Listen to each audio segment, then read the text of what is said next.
नमस्कार विद्यार्थियों।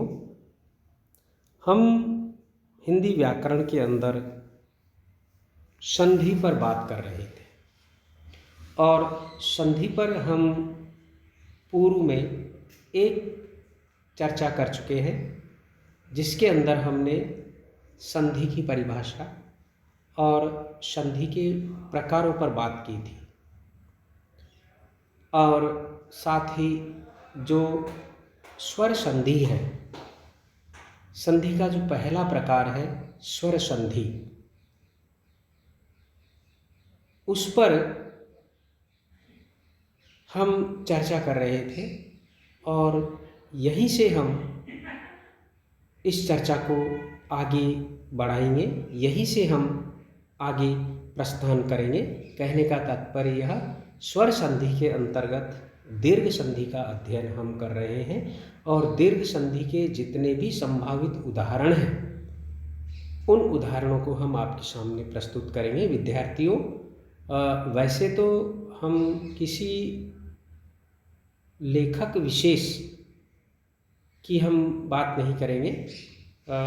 हिंदी व्याकरण से संबंधित बाज़ार में कई सारी पुस्तकें उपलब्ध हैं और लेकिन हम जो यहाँ पर जिस पुस्तक को आधार के रूप में ले रहे हैं, उसमें राघव प्रकाश रचित जो हिंदी व्याकरण है, सामान्य हिंदी, उसका सहयोग ले रहे हैं और उसी के जो उदाहरण हैं वो आपके सामने प्रस्तुत कर रहे हैं। हमारा लक्ष्य केवल आप तक ज्ञान पहुंचाना है, आप तक जानकारी पहुंचाना है और याद करना आपका काम है। तो आगे हम देखते हैं कि स्वर संधि की जो दीर्घ संधि है, उसके उदाहरणों को हम और भी आगे देखते हैं क्या क्या हो सकते हैं। देखिए, कीट अणु, जो स्वर संधि के अंदर, दीर्घ संधि के अंदर जो प्रकरण चल रहा था, उसके अंदर हम जो पढ़ रहे थे अ धन अ बराबर आ का होना, ये उदाहरण हमारी चर्चा में चल रहे थे और यहीं से हम आरंभ कर रहे हैं।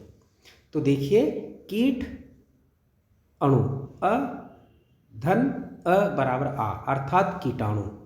हिम अद्रि, अद्रि का अर्थ होता है पर्वत, हिमाद्रि, यहाँ पर आ का निर्माण होता है। शश अंक, शशांक, जिसकी गोद में शश खरगोश हो चंद्रमा। फिर देखिए, स्व अधीन स्वाधीन, तो यहाँ पर स्वर संधि का विशेष जो प्रकार है दीर्घ संधि, उसकी ये सारे उदाहरण हैं। आगे देखिए, और भी जो उदाहरण है स्वर दीर्घ संधि के, काम धन अयनी, कामायनी। फिर है हिम अंशु, हिमांशु, शीत अंशु, शीतांशु, स्व अर्थ, स्वार्थ, विचार अधीन अर्थात विचाराधीन, ए विचाराधीन। अब चूँकि पूर्व के वीडियो में भी हमने बात की थी, चर्चा की थी कि किसी भी शब्द के अंदर जो निहित संधि है उसको हम कैसे पहचानें। तो संधि की जो महत्वपूर्ण विशेषता है या संधि के होने का जो कारण है कि किसी भी दो शब्दों, किन्हीं भी दो शब्दों के मेल से बने हुए शब्द में संधि है या नहीं है, या ये शब्द संधि से संबंधित है या नहीं है, तो उसका मूल आधार होता है जो विकार उत्पन्न होना, यानी कि उस शब्द के स्ट्रक्चर में परिवर्तन होना, यही संधि का मूल आधार है। तो यहाँ पर जो कि किस प्रकार का परिवर्तन होता है कि नए व्यंजन का निर्माण करता है, नई ध्वनि का निर्माण करता है, या ह्रस्व को दीर्घ कर देता है या दीर्घ को ह्रस्व कर देता है। इसी प्रकार से, इसी आधार पर संधियों के विविध प्रकार निर्धारित किए गए हैं। स्वर में परिवर्तन है या व्यंजन में परिवर्तन है या विसर्ग में परिवर्तन है, इस आधार पर स्वर संधि, विसर्ग संधि, व्यंजन संधि है। और यहाँ पर जो हम चर्चा कर रहे हैं वह स्वर संधि से संबंधित है और स्वर संधि का एक विशेष प्रकार है दीर्घ संधि। यहाँ पर ह्रस्व प्लस दीर्घ बराबर दीर्घ होगा, ह्रस्व प्लस ह्रस्व बराबर भी दीर्घ होगा, यानी कि यहाँ पर दीर्घ स्वर का ही निर्माण होता है संधि के फलस्वरूप, इसीलिए ये दीर्घ संधि कही का जो दीर्घ संधि नाम दिया गया है। उदाहरण के तौर पर विचार प्लस अधीन, यहाँ पर विचार में अंतिम जो वर्ण है वो है अ और अधीन में अ। इन दोनों मिलकर के रे को क्या कर रहे हैं, अ को ख़त्म कर रहे हैं और र को रा बना रहे हैं, दीर्घ कर दिया आ, र के अंदर आ गया, इसलिए यहाँ पर यह दीर्घ संधि का उदाहरण है। हम इस तरह से इनको समझ सकते हैं। फिर आगे उदाहरण देखिए।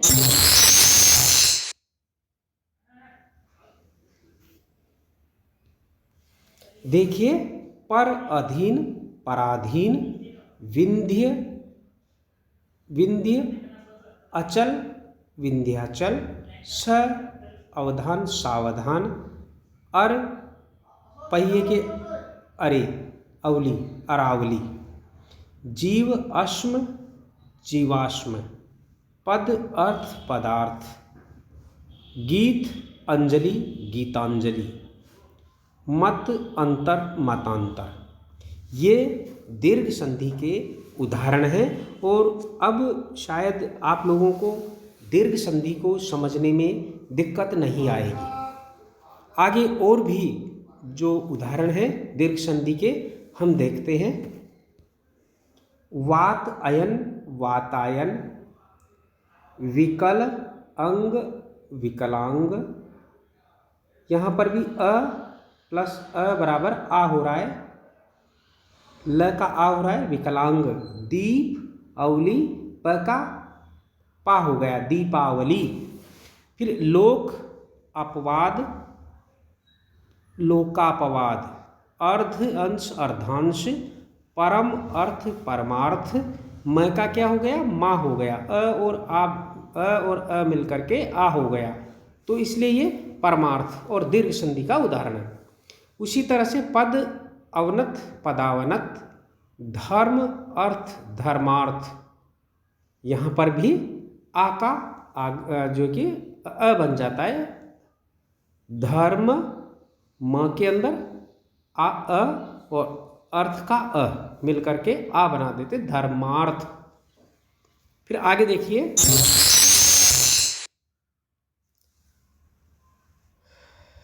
अधिक, अधिक, अधिक, अधिक, अधिकाधिक। फिर ऊह, अपोह, ऊहापोह, अटकलों का हटाना, पूरे विचार करना, दाव, वन, दाव का अर्थ वन होता है, अग्नि का अग्नि, तो ये क्या हो जाएगा, दाव और अग्नि, दावाग्नि। यहाँ पर अ धन अ बराबर आ हो रहा है, वह का आ हो गया, दावाग्नि। और आगे देखिए, नयन, अंबु, नयनांबु, यानी कि आंसू, नयन अंबु, अ प्लस अ बराबर आ बन रहा है।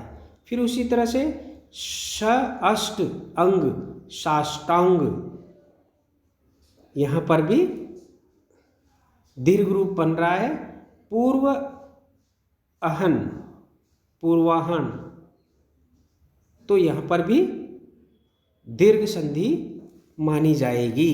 आगे उदाहरण है वो देखिए, तिल, अंजलि, तिलांजलि। फिर गीत, अवली, गीतावली, नील, अंचल, नीलांचल, दाव, अनल, दावानल, मूल, मूल्य, अंकन, मूल्यांकन, मोह, अंध, मोहांध, प्रअर्थी, प्रार्थी, मध्य अवकाश, मध्यावकाश, मध्यावकाश। ठीक है, तो यहाँ पर इन सभी शब्दों के अंदर अ धन अ बराबर क्या बन रहा है, आ बन रहा है। ठीक है, सभी में देख सकते हैं, तिलांजलि, गीतांजलि, नील नीलांचल, दावानल, मूल्यांकन, मोहांद, प्रार्थी, मध्यावकाश, इन सब में आ अ धन अ बराबर आ हो रहा है। फिर आगे उदाहरण देखिए।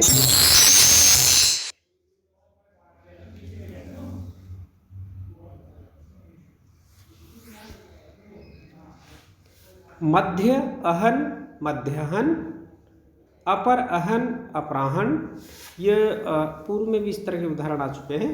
सुषुप्त अवस्था, सुषुप्त अवस्था, तो क्या हो गया यहाँ पर, अ प्लस अ बराबर आ, सुषुप्ता, सुषुप्तावस्था। और मुख अपेक्षी, मुखोपेक्षी, मुखापेक्षी, तो देखिए मुखापेक्षी अ प्लस अ बराबर क्या बन रहा है, आ, मुखापेक्षी। देश अंतर, देशांतर, इसमें क्या हो रहा है, क्यों स्वर संधि है और क्यों दीर्घ संधि है, क्योंकि इसमें जो विकार हो रहा है वह स्वर के अंदर हो रहा है, जो विकार हो रहा है वह स्वर में हो रहा है, व्यंजन में नहीं हो रहा। देश का जो अ है और अंतर का जो अ है, ये दोनों मिलकर के आ बना रहे हैं देशांतर, देशांतर, देशांतर। उसी प्रकार से छिद्र अन्वेषी, छिद्रान्वेषी, कैसे हो रहा है, छिद्र का अ और अन्वेषी का अ बराबर आ, छिद्रा, छिद्रान्वेषी। युवन अवस्था, युवा अवस्था, ल का लोप हो जाता है यहाँ पर। आगे और भी उदाहरण देखते हैं हम स्वर संधि के। देखिए अक्ष अंश, अक्षांश, अक्ष अंश, अक्षांश, यहाँ पर भी अ प्लस अ बराबर आ बना रहे हैं, अक्षांश। शत अंश, शतांश, 100वां भाग। गत अनुगतिक, गतानुगतिक। अंत्य अक्षरी, अंत्याक्षरी, यहाँ पर भी अ प्लस अ बराबर आ बन रहा है। रोम अवली, रोमावली, यहाँ पर भी अ प्लस अ बराबर आ, रोमावली। रत्न अवली, रत्नावली, रत्न अवली, रत्नावली, न का क्या हो जाएगा, ना हो गया। अ में आ हो गया, अ का आ हो गया, रत्ना अवली, रत्नावली। उसी तरह से रोम अवली, रोमावली, रोम अवली, रोमावली। आगे देखिए।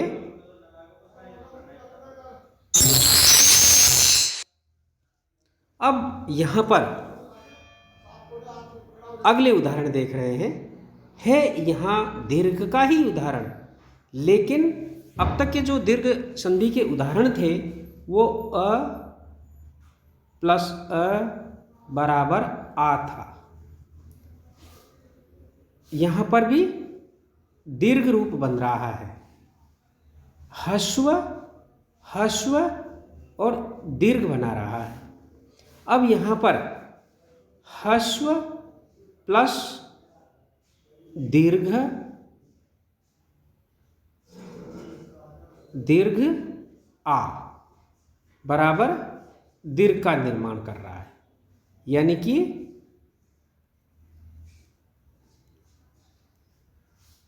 ह्रस्व प्लस दीर्घ बराबर दीर्घ का निर्माण कर रहा है।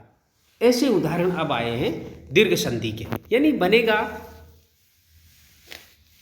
दीर्घ ही।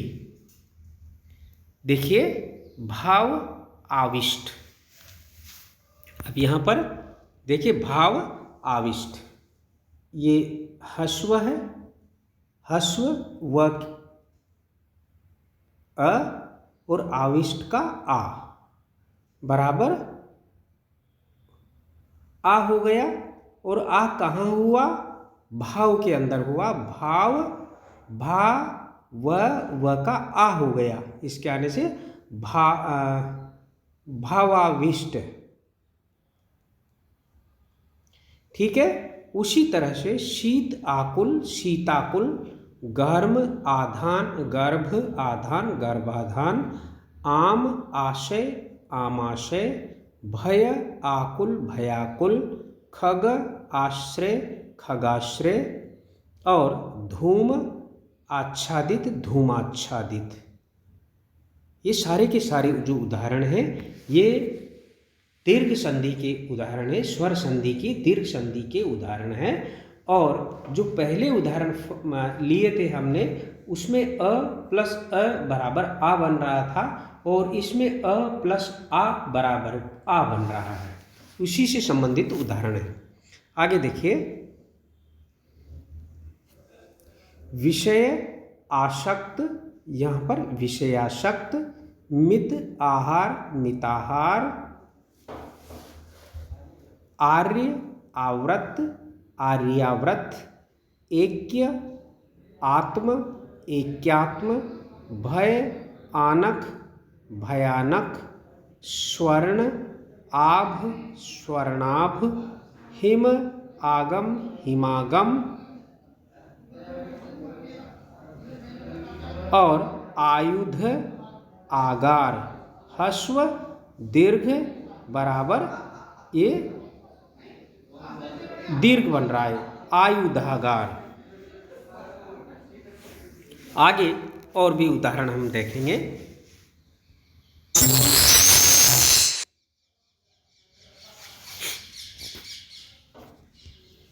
देखिए, शयन आगार, शयनागार, शोक आतुर, शोकातुर, जल आशय, जलाशय, भय आक्रांत, भयाक्रांत, गर्भ आशय, गर्भाशय, तुषार आच्छन्न, तुषाराच्छन्न, हिम आवृत, हिमावृत, शत आयु, शतायु, 100 वर्ष की आयु। ठीक है। ये उदाहरण थे, सारे के सारे दीर्घ संधि के उदाहरण हैं। स्वर संधि के उदाहरण तो इसलिए हैं क्योंकि स्वर में विकार उत्पन्न हो रहा है, और विकार किस प्रकार का उत्पन्न हो रहा है? क्योंकि दीर्घ स्वर बन रहा है, दीर्घ स्वर का निर्माण हो रहा है। वो चाहे ह्रस्व प्लस अश्व से हो रहा है, या ह्रस्व प्लस दीर्घ से हो रहा है। तो यहाँ पर ह्रस्व अ धन आ बराबर आ हो रहा है। इससे संबंधित उदाहरण हम यहाँ पर देख रहे हैं। तो देखिए, शयनागार, शोकातुर, जलाशय, भयाक्रांत, गर्भाशय, तुषाराच्छन्न, हिमावृत और शतायु, ये सारे के सारे दीर्घ संधि के उदाहरण हैं। आगे जो उदाहरण है वो देखिए,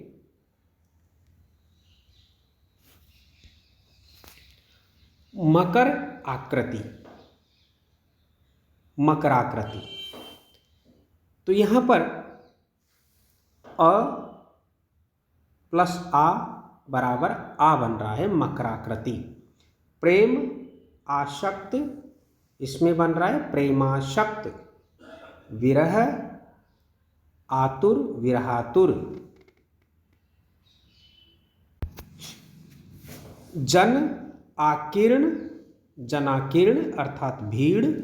पित्त आशय, पित्ताशय। शोक आकुल, शोकाकुल।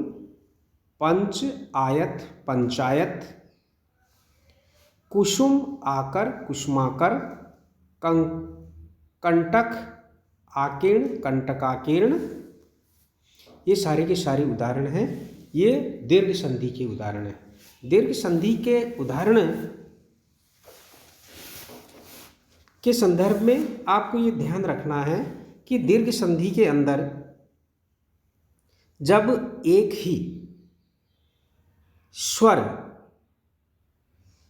के दो रूप ह्रस्व और दीर्घ एक दूसरे के बाद आ जाएं तो मिलकर उसका दीर्घ वाला रूप का निर्माण कर लेते हैं, तो वहाँ पर दीर्घ संधि होती है। अ प्लस आ हो सकता है, आ प्लस आ हो सकता है, आ प्लस अ हो सकता है, लेकिन बनेगा दीर्घ रूप ही।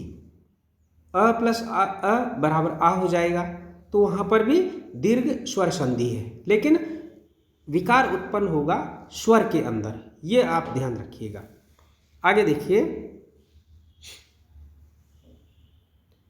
ये सारे के सारे उदाहरण हमने देख लिए हैं दोनों के।